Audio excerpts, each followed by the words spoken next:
Bonjour à tous. Conseil Thermique vous propose le test des poêles à granulés Nobis fabriqués en Italie qui fonctionnent tous de la même façon. Ici, il s'agit du modèle A8 avec finition ronde. L'originalité vient du fait que ce sont des appareils à convection naturelle, c'est-à-dire qu'ils peuvent fonctionner sans soufflerie sur toute leur plage de puissance, et de ce fait, ils sont particulièrement silencieux. Mais ce n'est pas tout, puisqu'une soufflerie frontale et une canalisation peuvent tout de même être activées sur demande, ce qui les rend aussi assez polyvalents. On vous explique ça en détail. En convection naturelle, l'air ambiant s'engouffre en position basse, il remonte le long du poêle où il se réchauffe au contact d'un échangeur de chaleur en fonte, et il ressort en position haute. Donc ce fonctionnement favorise la montée naturelle de la chaleur. En convection forcée, l'air est cette fois propulsé par un ventilateur tangentiel. Il se réchauffe au niveau d'un échangeur de chaleur sur le dessus du poêle, et donc ce fonctionnement favorise la diffusion en longueur de la chaleur. Sur l'arrière, il peut y avoir une canalisation, comme c'est le cas ici, ou deux selon les modèles. Elles permettent d'envoyer de la chaleur dans une pièce adjacente jusqu'à 8 mètres, une cuisine fermée ou un bureau par exemple. À l'utilisation, on mesure bien la différence entre ces différents modes de diffusion de la chaleur. En convection naturelle, la chaleur monte davantage vers l'étage. Avec la soufflerie frontale, la chaleur reste inchangée à l'étage, mais elle est mieux diffusée au rez-de-chaussée. Et avec la canalisation qu'on avait orientée vers la pièce arrière, on gagne environ 1 degré dans cette pièce, et cela se fait au détriment de l'étage. Autre particularité des poêles Nobis, la chambre de combustion et le brasier auto-nettoyant. En ouvrant la porte, on constate qu'il n'y a pas de creuset que l'on peut attraper ou de toboggan pour faire tomber les granulés. En fait, tout se passe en dessous de cette plaque en fonte. Au démarrage, et à chaque fois que nécessaire, la grille va basculer pour évacuer les cendres, ce qui limite les allumages ratés et donne une certaine souplesse dans le nettoyage. En contrepartie, cela occasionne davantage d'électronique, puisqu'il faut un moteur pour faire basculer la grille et des capteurs de position pour qu'elle puisse se remettre dans le bon sens, donc c'est toujours pareil, on ne peut pas tout avoir.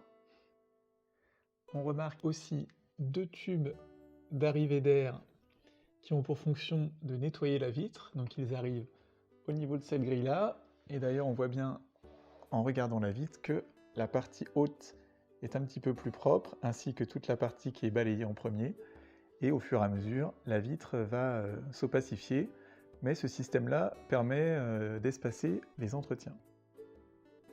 Au niveau du bruit, c'est assez impressionnant lorsqu'on fait fonctionner le poêle en convection naturelle. Le poêle éteint affiche autour de 31 décibels.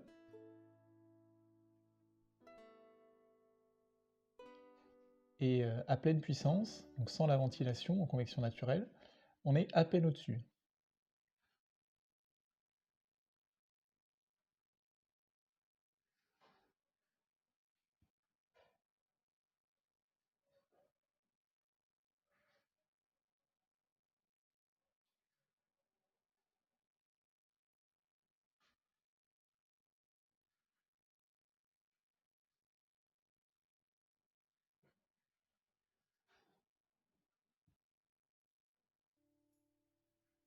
Cela s'explique car la vis sans fin tourne en continu et donc ne s'entend pas, mais aussi parce que la grosse plaque en fonte atténue correctement le bruit de la chute des granulés.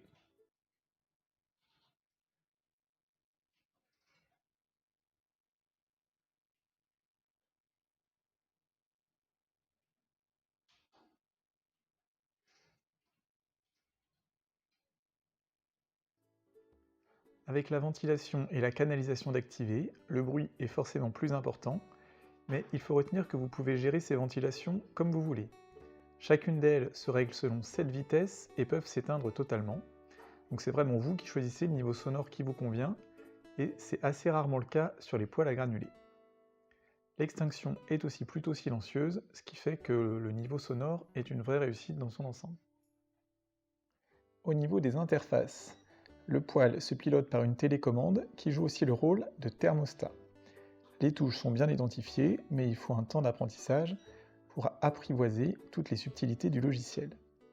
Côté programmation, on va retrouver seulement 4 programmes hebdomadaires, donc ce qui fait partie des limites du produit, Par contre, pour chacun des programmes, donc on peut définir une heure de départ et une heure de fin bien sûr, ainsi que les différents jours, mais aussi la puissance réglable jusqu'à 7 niveaux, la température de consigne, éventuellement la ventilation frontale sur 7 niveaux, mais aussi la canalisation éventuelle, ainsi qu'une température de canalisation si on a relié une sonde à cet effet.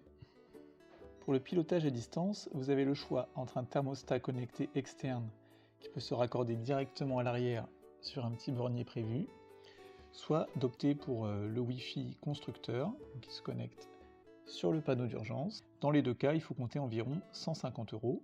A noter que ce panneau d'urgence sert également si la télécommande est hors service ou n'arrive plus à communiquer avec le poêle. Sur le dessus du poêle, on ne va trouver que le réservoir.